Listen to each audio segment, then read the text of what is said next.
मेरे प्यारे बच्चों, अगर आपने वीडियो को ओपन किया है तो इसका मतलब आप स्टूडेंट हो, चाहे आप एकेडमिक के हो और चाहे आप कंपटीशन लेवल के हो। तो आप बिल्कुल सही चैनल पे आए हो, क्योंकि आज से यहाँ मैथमेटिक्स की शुरुआत होने जा रही है। हम आपको जीरो से लेके चलेंगे, यानी जिस बच्चे को कुछ नहीं आता वो भी आज सीखने वाला है। आज हम आपको बताने वाले हैं कुछ महत्वपूर्ण संख्याओं की परिभाषा, वो भी मात्र 1 से 2 शब्द में। 1 से 2 शब्द आप याद करोगे, आपको सब याद हो जाएगा। जैसे परिमेय संख्या आपको पढ़ाई जाएगी, अपरिमेय संख्या, इसी तरह मतलब बहुत सारी संख्याओं की परिभाषा पढ़ाई जाएगी, वो भी केवल 1 1 2 2 शब्दों में। आप मतलब बहुत आसानी से केवल 1 या 2 शब्द याद कर लीजिए, पूरी परिभाषा आपको याद हो जाएगी। तो आइए शुरुआत करते हैं आज इस महत्वपूर्ण सेशन को। तो आइए दोस्तों अब शुरुआत करते हैं। सबसे पहले परिमेय संख्या। तो परिमेय संख्या में आपको क्या याद रखना, आपको याद रखना है P/Q और Q बराबर नहीं है 0 के। ये दोनों आपको याद रखना, पूरी परिभाषा इसी में सम्मिलित है। यानी इसकी परिभाषा क्या होती है, P/Q के रूप में लिखी जा सके वो क्या कहलाएगी, परिमेय संख्या कहलाएगी, और Q बराबर 0 ना हो। दूसरे शब्दों में हम कह सकते हैं कि P/Q के रूप में लिखी जा सकने वाली सभी संख्याएं क्या कहलाती हैं, परिमेय संख्या कहलाती हैं, लेकिन Q बराबर 0 नहीं होना चाहिए। जैसे उदाहरण देखते हैं। उदाहरण हो गया, जैसे 5 हो गया तो हम किसको क्या लिख सकते हैं, 5/1 लिख सकते हैं। जैसे 22/7 हो गया, जैसे 7/9 हो गया। ये सभी क्या है, ये सभी परिमेय संख्याएं हैं। तो परिमेय संख्या बहुत आसान है, वे संख्याएं जो P/Q के रूप में लिखी जा सके और Q बराबर 0 ना हो क्या कहलाएंगी, परिमेय संख्या कहलाएंगी। अब आइए अगला देखते हैं। तो अगली संख्या है अपरिमेय संख्या। अगली क्या है, अपरिमेय संख्या। तो अपरिमेय संख्याओं में क्या है, अपरिमेय संख्याओं में P/Q के रूप में लिखी ना जा सके।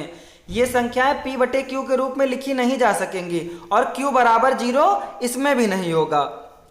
यानी आपको याद रखना बहुत आसान है, क्या याद रखना, P/Q के रूप में नहीं लिखी जा सकेंगी और Q बराबर 0 नहीं होगा। केवल 2 चीज़ आपको याद रखनी है। शुद्ध भाषा में हम कह सकते हैं जिन्हें P/Q के रूप में लिखा ना जा सके वो क्या कहलाएंगी, अपरिमेय संख्याएं कहलाएंगी, और Q बराबर 0 नहीं होना चाहिए। जैसे उदाहरण देखते हैं। उदाहरण हो गया, जैसे पाई हो गया, √2 हो गया, √3 हो गया, माइनस का √2 हो गया, माइनस का √7 हो गया। ये सभी क्या हैं, ये सभी अपरिमेय संख्याएं हैं। आइए दोबारा समझते हैं। वे संख्याएं जो P/Q के रूप में लिखी ना जा सकें वो क्या कहलाएंगी, अपरिमेय संख्या कहलाएंगी, और Q बराबर 0 नहीं होना चाहिए। चाहे वो पाई हो, चाहे √2 हो, चाहे √3 हो, चाहे माइनस का √5 हो, चाहे माइनस का √2 हो, ये सभी क्या होंगी, अपरिमेय संख्याएं होंगी। अब आइए आगे समझते हैं। ये सब संख्याएं आपसे पेपर में डायरेक्ट नहीं पूछेगा, इनकी परिभाषा नहीं पूछेगा, लेकिन हाँ दे देगा सवाल में कि 4 प्राकृतिक संख्या या 10 प्राकृतिक संख्या ऐसे करके दे देता है। अगर आपको पता होगा तभी आप कर पाओगे। तो वास्तविक संख्या अगली क्या है, वास्तविक संख्या। तो वास्तविक संख्या क्या होती हैं, परिमेय और अपरिमेय मिलके क्या बनाती हैं, वास्तविक संख्याएं बनाती हैं। यानी अगर शुद्ध भाषा में कहा जाए तो परिमेय तथा अपरिमेय संख्याएं सम्मिलित रूप से क्या होती हैं, वास्तविक संख्याएं होती हैं। जैसे माइनस का 1 हो गया, 2/3 हो गया, माइनस का 4/7 हो गया, पाई हो गया, √2 हो गया, √3 हो गया। ये सभी क्या हैं, ये सभी क्या हैं, वास्तविक संख्याएं हैं। ये भी बहुत इंपॉर्टेंट है, कई बार दे देता है पेपर में कि इतनी वास्तविक संख्याएं हैं। तो अगर आपको पता होगा कि वास्तविक संख्याएं क्या होती तभी आप सवाल कर पाओगे। तो ऐसे याद रखना, परिमेय और अपरिमेय मिलकर सम्मिलित रूप से क्या बनाती हैं, वास्तविक संख्याएं। यानी चाहे परिमेय संख्या ले लीजिए ये भी वास्तविक संख्या, चाहे अपरिमेय ले लीजिए, दोनों अलग अलग क्या है, वास्तविक संख्याएं हैं। तो आइए दोस्तों अब अगला देखते हैं। अगला है काल्पनिक संख्या। काल्पनिक संख्याएं क्या होती है, इसके नाम से ही परिभाषा सिद्ध है इसकी, कि जिनकी कल्पना की जा सके, जिसकी कल्पना की जा सके वो क्या कहलाएंगे, काल्पनिक संख्या कहलाएंगे। दूसरे शब्दों में हम कह सकते हैं एक काल्पनिक संख्या का वर्ग 0 अथवा ऋणात्मक होता है। यानी उस संख्या का वर्ग क्या होगा, 0 होगा अथवा ऋणात्मक होगा। जैसे मान लीजिए 5i लिया हमने, 5i का वर्ग क्या होगा, माइनस का 25 होगा। तो ये क्या है, एक काल्पनिक संख्या है। तो बहुत आसान है, काल्पनिक संख्याएं क्या होंगी, वो संख्याएं जिनकी कल्पना की जा सके। या फिर जिनका वर्ग शून्य अथवा ऋणात्मक होता है वो क्या कहलाएंगी, काल्पनिक संख्या कहलाएंगी। अब आइए अगला देखते हैं। तो अगला है सह अभाज्य संख्या, बहुत इंपॉर्टेंट है हर एक परीक्षा के लिए।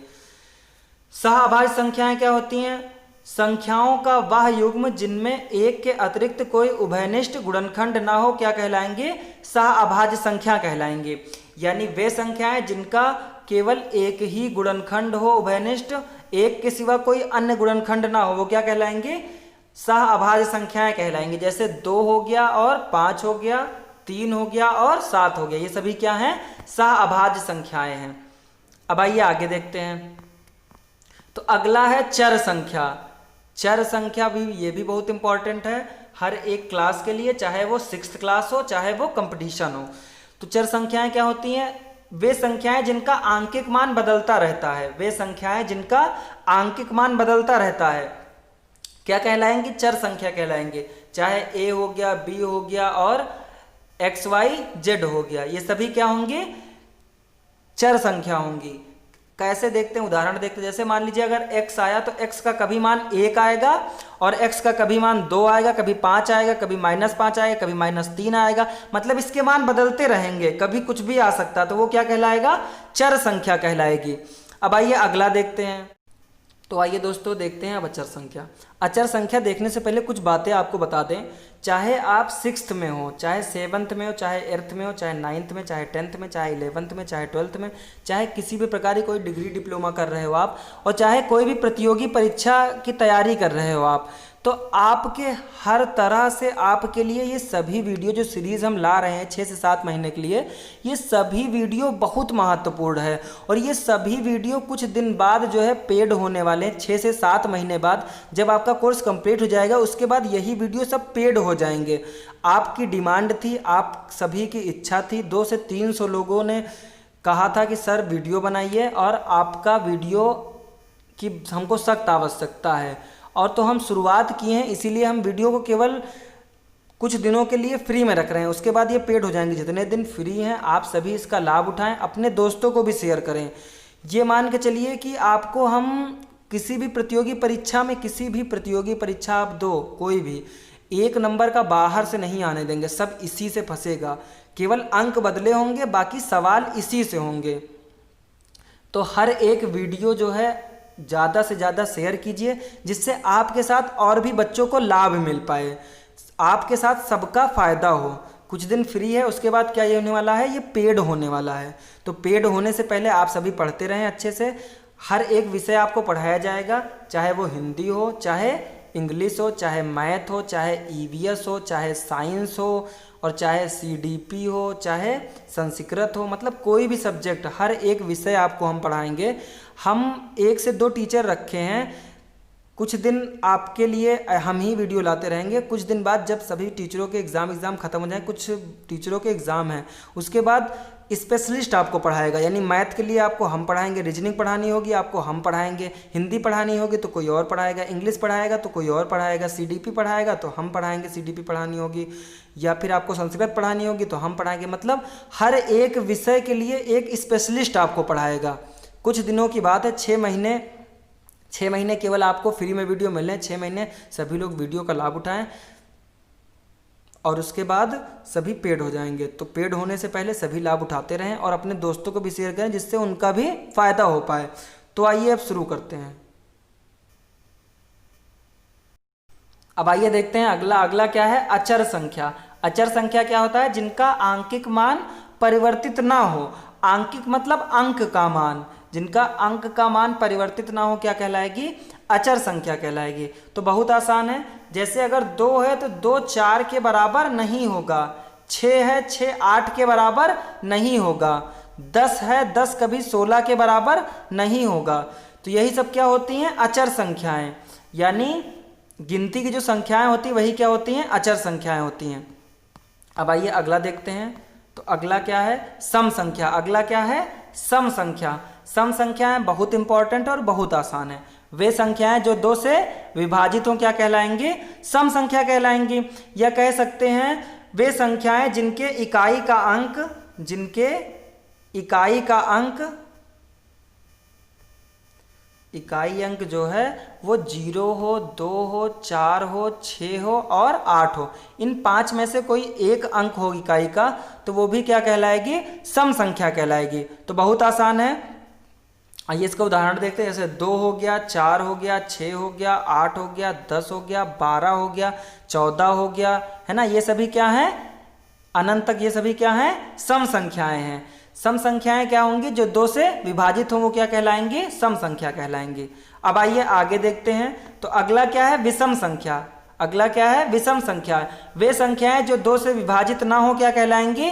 विषम संख्याएं कहलाएंगी। जैसे 1 हो गया, 1 हो गया, 3 हो गया, 5 हो गया, 7 हो गया, 9 हो गया, 11 हो गया, ये सभी क्या है? विषम संख्या है। दूसरी भाषा में हम कह सकते हैं जिनका इकाई अंक 1 हो, 5 हो, 3 हो, 7 हो और 9 हो, इन 5 में से कोई एक अंक हो, 1 हो, 3 हो, 5 हो, 7 हो, 9 हो, इनमें से कोई एक अंक हो, तो वो क्या कहलाएगी? विषम संख्याएं कहलाएंगी। आइए उदाहरण देखते हैं। जैसे 1 हो गया, 3 हो गया, 5 हो गया, 7 हो गया, 9 हो गया, 11 हो गया, 13 हो गया, 15 हो गया, ये सभी क्या हैं? विषम संख्याएं हैं। अब आइए अगली परिभाषा देखते हैं। तो अगला क्या है? भाज्य संख्या। अगला क्या है? भाज्य संख्या। बहुत इंपॉर्टेंट है, हर एक परीक्षा में ये पूछ जरूर लिया जाता है। तो भाज्य संख्याएं क्या होती हैं? जो एक और स्वयं के साथ अन्य से विभाजित हों क्या कहलाएंगे? भाज्य संख्याएं कहलाएंगी। यानी एक तथा स्वयं तथा अन्य से भी जो विभाजित हों वो क्या कहलाएंगी? भाज्य संख्या। आइए समझते हैं इसको। जैसे मान लीजिए अगर 4 है तो 4 किससे विभाजित है? 1 से विभाजित होगा और स्वयं से विभाजित होगा। साथ में एक अन्य से विभाजित है, किससे? 2 से विभाजित है। जैसे मान लीजिए 12 है तो 12 किससे विभाजित होगा? 1 से तो होगा और 12 से भी होगा, साथ में 2 से भी है, 3 से भी है, 4 से भी है और 6 से भी है। मतलब एक और स्वयं को छोड़ के अन्य से जो विभाजित होंगी क्या कहलाएंगी? भाज्य संख्या। यानी 4 भी क्या है? एक भाज्य संख्या और 12 भी क्या है? एक भाज्य संख्या है। तो भाज्य संख्या बहुत आसान है, जो केवल एक और स्वयं को छोड़कर अन्य से विभाजित हो। जो एक और स्वयं को छोड़ के अन्य से विभाजित हो वो क्या कहलाएंगी? भाज्य संख्याएं कहलाएंगी। अब आइए अगला देखते हैं। अगला है अभाज्य संख्या। इसी को क्या बोलते हैं? रूढ़ संख्या। अभाज्य संख्या या रूढ़ संख्या बोलते हैं। बहुत इंपॉर्टेंट है, रूढ़ संख्या कई बार आया भी है पेपर में। अगर आपको पता होगा कि रूढ़ ही अभाज्य है तभी आप सवाल कर पाएंगे। तो ये बहुत आसान है, केवल स्वयं और एक से विभाजित हो। जैसे 2 हो गया, 2 1 से है और 2 से है। जैसे 3 हो गया, 1 से है और 3 से है। जैसे 7 हो गया, 1 से है और 7 से है। ये सभी क्या है? अभाज्य संख्याएं हैं। यानी बहुत आसान है, जो केवल स्वयं और एक से विभाजित हो वो क्या कहलाएगी? अभाज्य संख्या कहलाएगी। तो दोनों में अंतर स्पष्ट है, भाज्य और अभाज्य दोनों देख लेते हैं। भाज्य और अभाज्य। भाज्य क्या होता है? जो एक तथा स्वयं के साथ अन्य से विभाजित हो। एक से होगा, स्वयं से होगा और अन्य से होगा। और अभाज्य क्या है? जो एक तथा स्वयं से, एक तथा स्वयं और अन्य नहीं होगा। यानी एक और स्वयं से होगा अभाज्य और एक स्वयं के साथ अन्य से होगा तो भाज्य। बहुत आसान है, समझ में भी आ गया होगा। अब आइए आगे बढ़ते हैं। अब आइए देखते हैं पूर्ण संख्या। पूर्ण संख्याएं क्या होती हैं? जो 0 से लेकर अनंत तक सभी क्या होती हैं? पूर्ण संख्याएं। 0 हो गया, 1 हो गया, 2 हो गया, 3 हो गया, 4 हो गया, डॉट डॉट डॉट इनफाइनाइट तक सभी क्या होंगी? पूर्ण संख्याएं होंगी। तो बहुत आसान है, पूर्ण संख्या में क्या करना है? आपको पूरा ले लेना है। अब आइए अगला देखते हैं, प्राकृतिक संख्या। प्राकृतिक संख्या और पूर्ण संख्या दोनों देखते हैं। तो एक तरफ हम लिखते हैं पूर्ण और दूसरी तरफ हम लिखते हैं प्राकृतिक। तो प्राकृतिक क्या होता है? 1 2 3 डॉट डॉट डॉट इनफाइनाइट। अब इसी में हम 1 2 3 4 लिख रहे हैं और अनंत तक। साथ में हमने क्या कर लिया? 0 को सम्मिलित कर लिया। क्या कर लिया? 0 को जोड़ लिया। तो देखिए इसमें क्या है, क्या अंतर है दोनों में?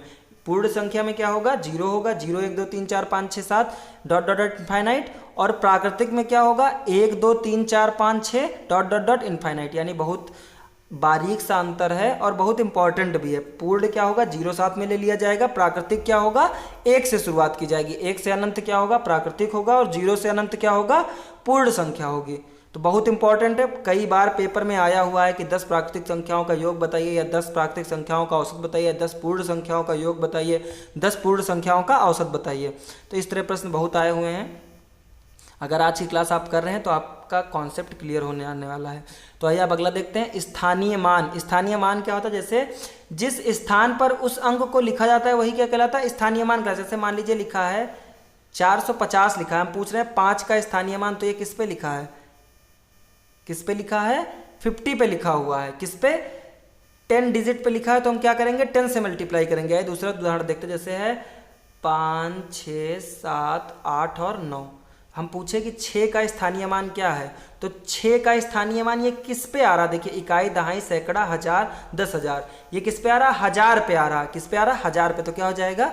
6000 हो जाएगा। 6000 क्या हो जाएगा? इसका स्थानीय मान हो जाएगा। दूसरी तरह से देखें तो 6 के बाद जितनी संख्या उतने जीरो बढ़ा लो, तो 1, 2, 3, 3 संख्या, 3 जीरो बढ़ा लीजिए, तो 6000 हो गया। स्थानीय मान बहुत आसान है। क्या करना है? संख्या के बाद जितनी संख्या है वो क्या करनी है? जीरो बढ़ाएं। यानी जिस अंक का आपको स्थानीय मान निकालना है उसके बाद जितने अंक हैं उतने आपको शून्य बढ़ा देने हैं। अब आइए अगला देखते हैं, अंकित मान या जातीय मान। तो बहुत आसान है। जैसे मान लीजिए दिया है 5 है, 4 है, 6 है, 2 है। इसमें बताना है आपको 4 का अंकित मान। तो इस अंक का स्वयं अंक ही क्या होता है? अंकित मान या जातीय मान होता है। अंकित मान कहें या जातीय मान कहें, दोनों क्या होता है? सेम होता है। तो ये 4 का क्या होगा? 4 ही होगा। जैसे दूसरा उदाहरण लेते हैं, जैसे हो गया 6, 7, 9, 11, 13, ऐसे ले लिए संख्या। तो देखिए, अगर इसमें पूछ रहा है कि 9 का अंकित मान बताइए, तो 9 का अंकित मान क्या होगा? 9 होगा। 6 का अंकित मान क्या होगा? 6 होगा। 1 का अंकित मान क्या होगा? 1 होगा। तो बहुत आसान है। अंकित मान वो स्वयं अंक ही उसका अंकित मान होता है। अब आइए अगला देखते हैं, पूर्णांक। तो पूर्णांक क्या होता है? देखिए 0, 1, 2 डॉट डॉट डॉट इनफाइनाइट ले लीजिए, और फिर इसके बाद ये माइनस वाली संख्या चलेंगी और माइनस का इनफाइनाइट होगा। यानी माइनस अनंत से लेके शून्य तक और शून्य से लेके अनंत तक जितने भी अंक होते हैं सभी क्या कहलाते हैं? पूर्णांक कहलाते हैं। बहुत आसान है। माइनस अनंत से लेके 0 तक और 0 से लेके अनंत तक सभी क्या होते हैं? प्लस और माइनस सभी, यानी धन और ऋण दोनों मिला के क्या कहलाते हैं? पूर्णांक कहलाते हैं। अब आइए आगे देखते हैं। अगला है धन पूर्णांक और ऋण पूर्णांक। यानी धन पूर्णांक में क्या होंगी? 0 के साथ में सभी पॉजिटिव संख्याएं होंगी, यानी 1, 2, 3 डॉट डॉट डॉट इनफाइनाइट, ये क्या होंगे? धन पूर्णांक होंगे। और ऋण पूर्णांक क्या होंगे? माइनस का 1 हो गया, डॉट डॉट डॉट, माइनस का 3, माइनस का 2 और माइनस का 1, ये सभी क्या होंगे? ऋण पूर्णांक होंगे। तो धन पूर्णांक और ऋण पूर्णांक बहुत आसान है। यानी धन वाली सभी संख्याएं क्या होंगी? धन पूर्णांक, और ऋण वाली सभी संख्याएं क्या होंगी? सम्मिलित रूप से ऋण पूर्णांक होंगी। अब आइए अगला देखते हैं। अगला क्या है? पूर्ववर्ती संख्या। अगला क्या है? पूर्ववर्ती संख्या। तो पूर्ववर्ती संख्या क्या होती है? पूर्ववर्ती संख्या मतलब पहले की संख्या। जैसे आपसे पूछा जाए कि 90 के पूर्ववर्ती संख्या बताइए, तो 90 की पूर्ववर्ती संख्या क्या हो जाएगी? 89 हो जाएगी। क्या हो जाएगी? 89। यानी 90 की पूर्ववर्ती संख्या 89 हो जाएगी। तो बहुत आसान है। पूर्ववर्ती मतलब क्या कहेगा? हमेशा पूर्ववर्ती का मतलब क्या होगा? पहले। अब आइए अगला देखते हैं। अगला क्या है? परवर्ती। परवर्ती में आपको क्या याद रखना है? बाद। तो परवर्ती, जैसे मान लीजिए अगर पूछा गया 90 के परवर्ती संख्या बताए, तो 90 के बाद क्या आता है? 91। तो परवर्ती संख्या क्या हो जाएगी? 91। जैसे पूछा जाए आपसे 105 की परवर्ती संख्या बताए, तो क्या हो जाएगा? 106 हो जाएगा। यानी बाद वाली संख्या आपको बतानी है। अब आइए देखते हैं आरोही क्रम और अवरोही क्रम। इसमें बच्चे बहुत कंफ्यूज है, तो आज आपका कंफ्यूजन पूरा दूर होने वाला है।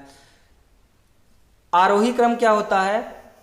आरोही क्रम होता है बढ़ते क्रम में। आरोही क्रम क्या होता है? बढ़ते क्रम में। जैसे 1 हो गया, 2 हो गया, 3 हो गया, 4 हो गया, ये सभी क्या है? बढ़ते क्रम में है। या फिर बड़ी संख्या ले, जैसे मान लीजिए 11, 12, 13, ये सभी क्या है? बढ़ते क्रम में है, मतलब बढ़ती रहे संख्याएं, तो क्या कहलाएगा? आरोही क्रम। तो आरोही याद रखना, आरोही क्या होता है? बढ़ते क्रम। अब आइए अगला देखते हैं। तो आइए दोस्तों अब देखते हैं अवरोही क्रम। तो अवरोही क्रम क्या होता है? अवरोही क्रम होता है घटते हुए क्रम, यानी वे संख्याएं जो घटते हुए क्रम में हो क्या कहलाएंगी? अवरोही क्रम। यह पूछा जाए आपसे अवरोही क्रम कैसे लिखा जाता है, तो आप क्या करना है? घटते क्रम में लिखना है। जैसे 9 हो गया, फिर 8 हो गया, फिर 7 हो गया, फिर 6 हो गया, फिर 5 हो गया, फिर 4 हो गया, डॉट डॉट डॉट, ये सभी क्या है? अवरोही क्रम यानी घटते हुए क्रम में है। या फिर ऐसे देखें, जैसे 101 हो गया, फिर 100 हो गया, फिर 99 हो गया, फिर 98 हो गया, फिर 97 हो गया, ये सभी क्या है? अवरोही क्रम में है। तो चाहे आप 6 क्लास में हो, चाहे आप कक्षा 6 में हो, चाहे 7 में हो, चाहे 8 में हो, चाहे 9 में हो, चाहे 10 में हो, चाहे 12 में हो, या फिर कोई भी प्रतियोगी परीक्षा आप दे रहे हो, या फिर कोई भी चीज़ की आप तैयारी कर रहे हैं, या फिर कोई भी आप डिप्लोमा या डिग्री कर रहे हो, कुछ भी कर रहे हो, तो ये सब परिभाषाएं आपके लिए बहुत महत्वपूर्ण हैं। ये हर एक परीक्षा में, चाहे वो 6th की हो और चाहे वो हाई लेवली कंपटीशन की हो, अगर गणित आपका सब्जेक्ट है, गणित आपका विषय है, तो ज़रूर से ज़रूर पूछी जाएंगी, आपके पेपर में ज़रूर से ज़रूर पूछी जाएंगी। इनकी परिभाषा नहीं पूछी जाएगी, इनके नाम को लेके आपसे प्रश्न पूछ लिए जाएंगे। जैसे 10 प्राकृतिक संख्याओं का योग बताइए, या 10 पूर्ण संख्याओं का योग बताइए, या फिर प्रथम 10 सम संख्याओं कौन सी हैं, प्रथम 10 सम संख्याएं कौन सी हैं, मतलब इस तरह पूछेगा, ऐसे पूछेगा इनका नाम लेके। यानी अगर आपको परिभाषा याद होगी तभी आप सवाल हल कर पाओगे। तो आपके ऊपर है, हर चीज़ आपके ऊपर है। आपका भविष्य जो है आपके हाथ में है। अगर आप चाहेंगे तो भविष्य बनेगा, चाहेंगे तो नहीं बनेगा। आज से रेगुलर हर एक बच्चे को हम भेज चुके हैं, शेड्यूल भेज चुके हैं। आज से रेगुलर हर एक दिन आपको मैथ्स या किसी न किसी सब्जेक्ट की आपको एक क्लास ज़रूर मिलेगी, जो हर एक एग्ज़ाम के लिए महत्वपूर्ण होगी। हम ऐसे आपके लिए ऐसा नोट्स तैयार कर रहे हैं जिससे आप कोई भी परीक्षा देने जाओ, अगर मैथ पढ़ाएंगे तो मैथ की कोई भी परीक्षा देने जाओ आप, हर एक परीक्षा के लिए बहुत महत्वपूर्ण है।